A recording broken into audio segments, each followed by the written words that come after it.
What's going on, guys? Welcome back to a brand new tactic video. Today we have got the cheat code 4231, which is basically designed to be used against your mates, absolutely obliterate them, and also destroy the AI inside of the game. Now, this tactic is by far the best 4231. In fact, it might be the last generic 4231 we actually make this year. It is that good. If you do enjoy the tactics, be sure to leave a like and subscribe. And as always, you can leave a comment below on the tactic you want to see next. Let's get into it. As always, there is 3 variants. Make sure you are sticking around to copy all 3, all going over and downloading them, as today we go to the Premier League, the Scottish League, and, well, to a very low league. So the first test is going to be with the default version and over to England with Arsenal with an up-to-date database, meaning we have got Victor Gyökeres, who has started off quite well, to be fair, in real life, and in the game he done even better. 47 goals in one season, Bukayo Saka with 34, Martin Odegaard with 23, David Raya with 25 clean sheets, and we have got 4 players not only in the assists, but also in the average rating. Now,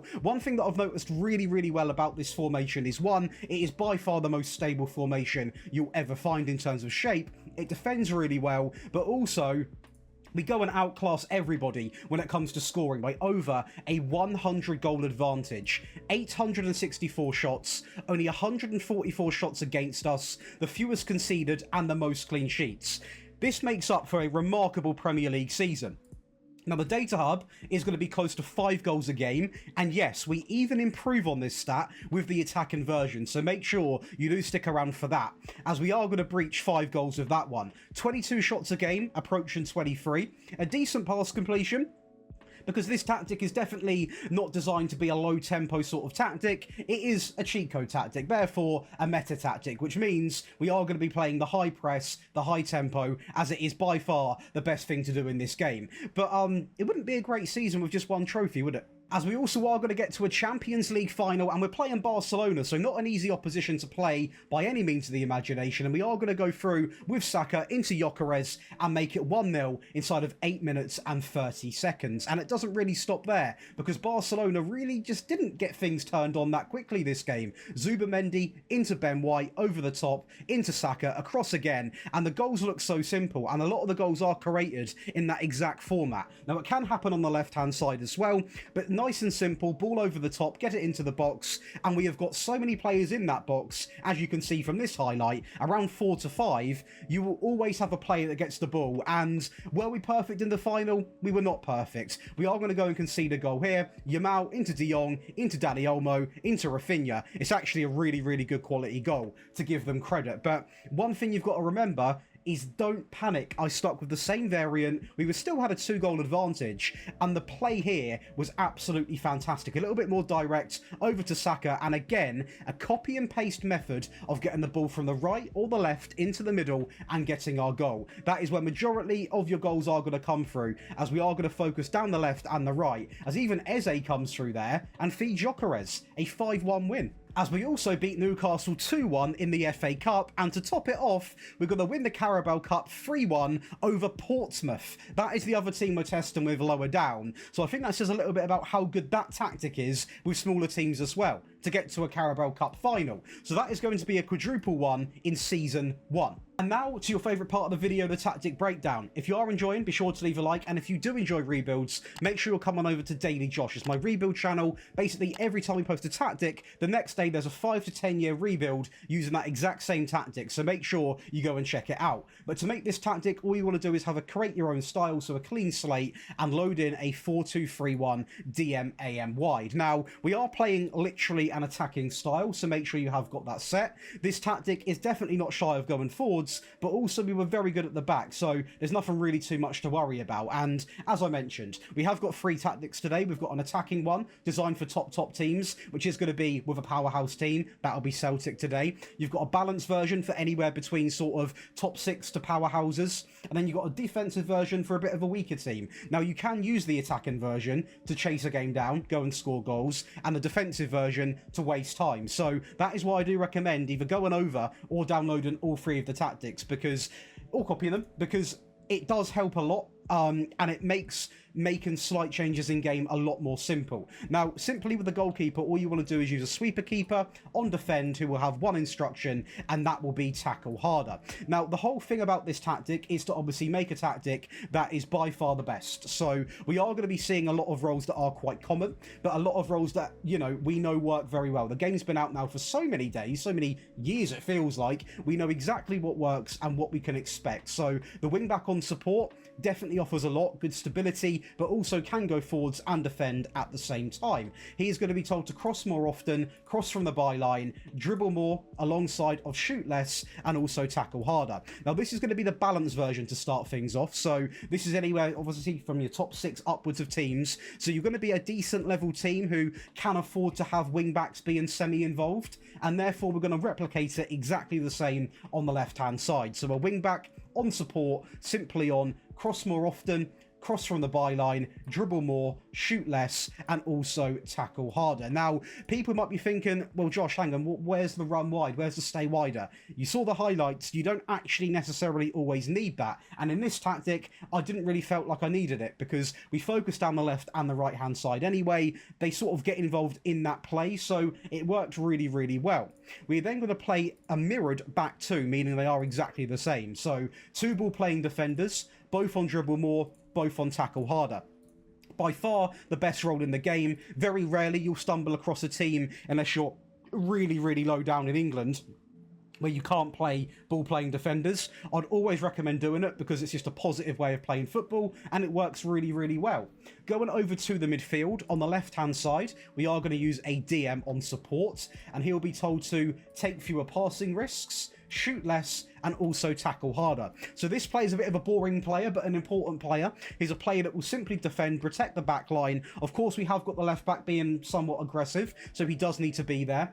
And to partner him, we are going to have another deep player in a deep lion playmaker, who will be told to dribble less and also tackle harder. Now, both of these are actually somewhat reserved, obviously in their passing, their shooting, their dribbling, and that is because they are there to protect if anyone pushes up. Now, the deep lion playmaker naturally is going to be told to hold his position anyway. Literally, the game tells him to do that. So that's a perfect fit for that right-hand side. I do want to quickly say at this part of the video, if you are interested in getting all of these perks, it does include all 3 tactics today, a console and mobile variant, access to over 300 tactics for this game, all of my rebuild files, one-on-one tactical help, ad-free viewing, 2 Patreon exclusive tactics every single week, and there's 5 new perks dropping for FM26 that I will make a video on announcing very, very shortly. Make sure you go and check out the Patreon because we're closing in on 6,000 people, and until the 24th of this month there is 30% off, and when FM26 comes out we're going to run something pretty special, so make sure you are going on over and getting involved. But going up the pitch, we are going to use an AM, but we are going to have him on attack. Now we can do that because our 2 deep players are of course very, very deep, and he is going to be told to take more risks alongside of dribble more, roam from position, move into the channels, and also tackle harder. So with this player, he is going to be the creator. He's going to be purely on the attacking side of the game. I don't really want to see him get back because he doesn't need to defend. We've got that covered. When it comes to the 2 wide players, we are going to use an inside forward on the right on attack, and on the left we are going to do exactly the same. By far the best role in this year's game when it comes to a wide player, and we are keeping it pretty simple. So on the left hand side, make sure it is the left hand side, it is, we are going to mark tighter, tackle harder, and also mark position. So the left will mark the right, so the D in brackets R, and the right will of course mark the left, as in game they sort of mark opposite sides, and he will also be on tackle harder and mark tighter. And that's purely to keep our options open in the balanced version. You know, I don't really want to tell them 100% to, you know, shoot more often or shoot less often. I want to keep it very, very open and let the players do what they need to do, and that's exactly what brought us success at Arsenal. Now when it comes to the striker, they're going to have 3 instructions: shoot more often, roam, and also tackle harder.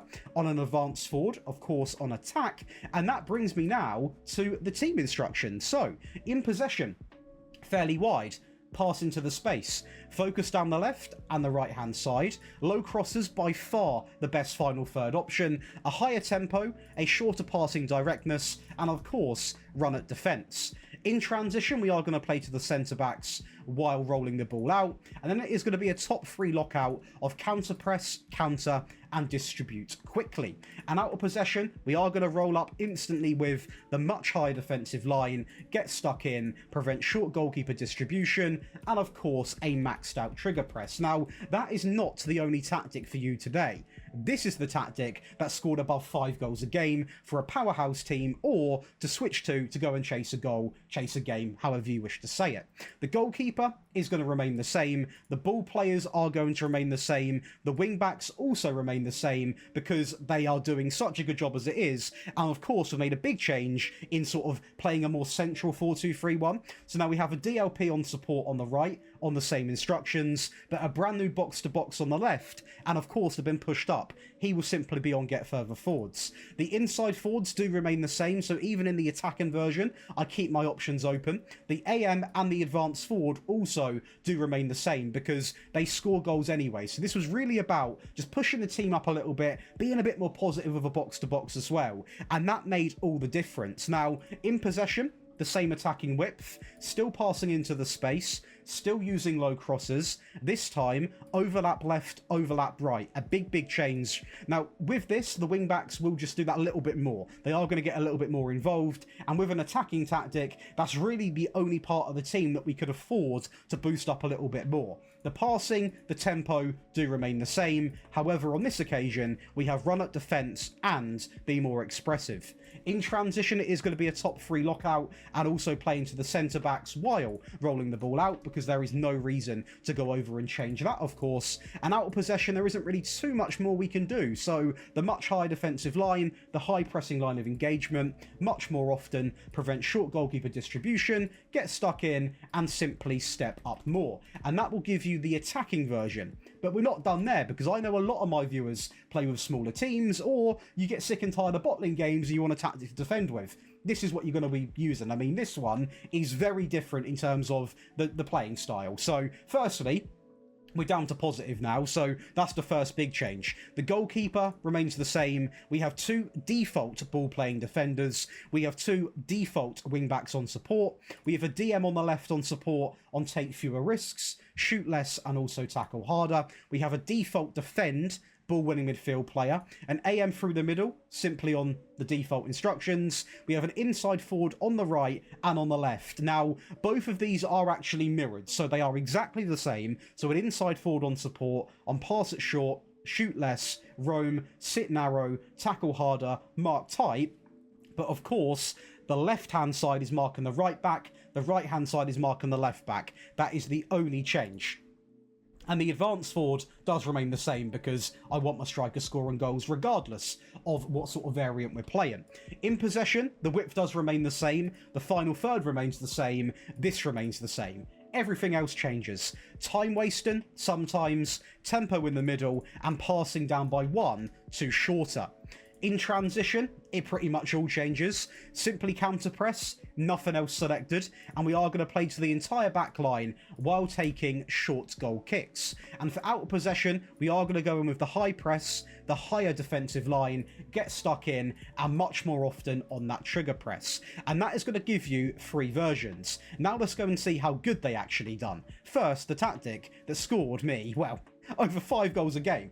Well, that is going to be with the powerhouse as mentioned. Now, you don't have to play as a powerhouse. You can simply switch to this tactic mid-game and go and hopefully score some more goals. Now, we were incredible. We didn't actually lose an entire game in the Scottish Division. When it comes to the actual stats, we scored 215 goals, close to 1,000 shots, only 168 shots against us, over 1,000 dribbles being made, and still kept a very, very tidy defensive record, scoring 5.66 goals a game, conceding only 0.42, and, you know, I mean, the shots per game is over 26.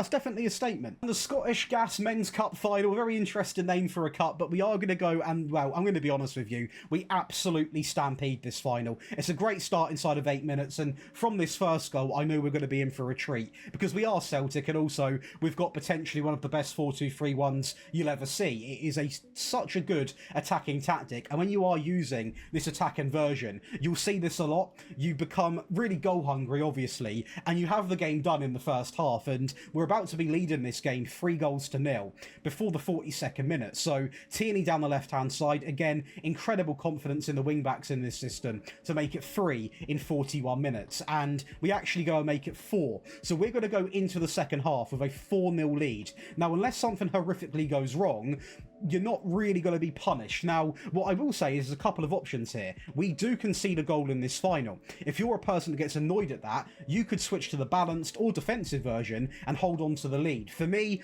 I just ran the entire final on the attack inversion, and we are actually going to go 5-0 up. So there are the upsides to stay attacking, but of course this is the downside. We do go on to concede a goal. Does it matter? No. Did it have an impact on the final? No. Do I think people should care about scoring and conceding a goal? Not really, not when you've gone to score 7. I mean, you've got a 6-goal cushion. But I do know some people are really, you know, not petty, but they just don't like to concede. So that is why I do recommend having all of the tactical variants, because at 3-0 up, you could have gone balanced or defensive. You still probably would have scored a couple of goals, but a good chance of keeping a clean sheet. But I went all guns blazing, and we won 7-1. As we also beat Rangers 7-1 in the League Cup, which is probably, oh, definitely a lot more impressive than the other cup. And then over to Pompey in the Championship, and we are going to go invincible in the Championship. And there's some good teams in here, you know, Southampton, Bristol, Sheffield, Ipswich, Watford, Norwich. There's some good competition, but they simply could not get near us. We are going to take home 1, 2, 3, 4, 5, 6 stat lines. And I mean, they're not even close as well, you know. We are absolutely blitzing. We're blitzing the stats. There is nothing that can be said apart from that. We're scoring above 4 goals a game, 0.7 conceded, a great amount of shots per game, a decent pass completion, and I mean, in this league, we're scoring 2.5 goals more compared to the average. So, yeah, we're looking good. And that is going to give you 3 versions of the cheat code 4231, a default version, an attacking version, and also a defensive version. Of course, tested across a lot of different leagues with very different teams. Hopefully you have enjoyed. Be sure to leave a like and subscribe. As always, you can comment below 2 things: teams you want to see tested with, and also tactics you want to see. Now, we have got a lot of tactics coming up before the beta comes out for FM26, but for those that haven't, make sure you've got the bell turned on, because in FM26, from the beta onwards, there's going to be daily tactics throughout the entire beta period. You do not want to miss that out. I'll see you in the next one.